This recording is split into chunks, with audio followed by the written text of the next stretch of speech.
আচ্ছা, এর কোনো আত্মীয়-স্বজন নাই? শুভাকাঙ্ক্ষী কেউ নাই? আছে সেপুদা আছে, এত উত্তেজিত হয়েন না। এর শুভাকাঙ্ক্ষী আছে। তাই? এর শুভাকাঙ্ক্ষী আমি নিজে। মানে? মানে এই বেচারা ভাইরাল হওয়ার জন্য কত কিছু করতেছে, শেষ পর্যন্ত গায়ে দড়ি পেঁচিয়ে মাঠে নামছে, ভাইরাল হওয়ার জন্য মিশন চালাচ্ছে। তারপরেও আপনারা তারা ভাইরাল করছেন না, এই কষ্ট মেনে নিতে পারছেন না। এজন্য তারে নিয়ে ভিডিও বানিয়ে তারে ভাইরাল করার চেষ্টা করছি। তাহলে বলেন আমি তার শুভাকাঙ্ক্ষী না?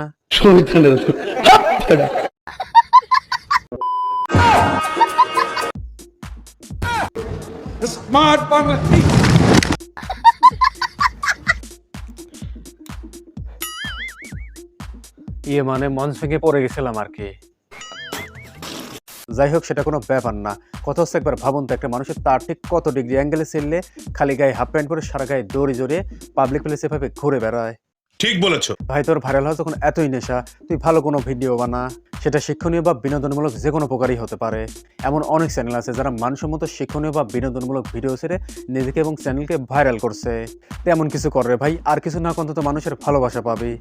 বাট যা করতেছিস, এই অবস্থায় মানুষ তোকে দেখলেই মনে মনে বলে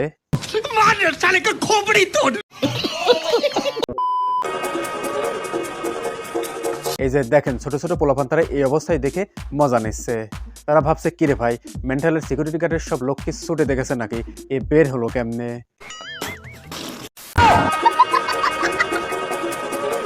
হাঁসের ব্যাপারীরা ভাবছে হাঁস বিক্রি করে এই দড়ির মেশিনটা কিনে নিয়ে যাব। হাঁসের ব্যবসার কতদিন, এখন থেকে এই দড়ির মেশিন চালাবো আর দড়ি বিক্রি করবো, যা হয় হবে।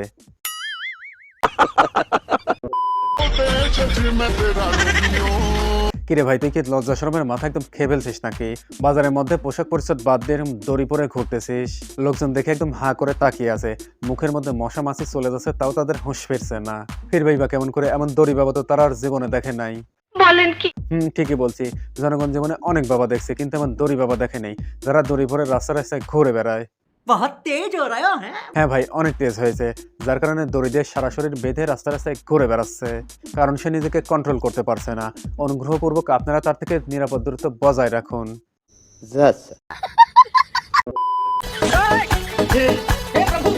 দড়ি বাবা শেষমেশ চলে আসছে স্কুলের পোলাপানের সাথে সাক্ষাৎ করতে।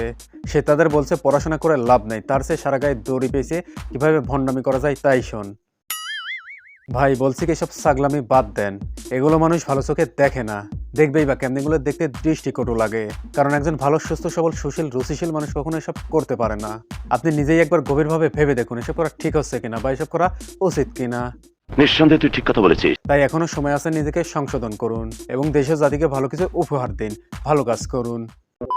দর্শক, আজ এ পর্যন্তই। ভালো লাগলে লাইক দেবেন এবং সাবস্ক্রাইব করে অবশ্যই পাশে থাকবেন, যেন যে কোনো ভাইরাল পেশাল ওই ডাউট পেশাল আপনার কাছে পৌঁছে যায় সবার আগে। আর হ্যাঁ দর্শক, সময় কিন্তু ঠিকই চলে যাবে আর একদিন আমরাও। সো ভালো কাজের আদেশ দিন এবং খারাপ কাজে নিষেধ করুন। আল্লাহ হাফেজ।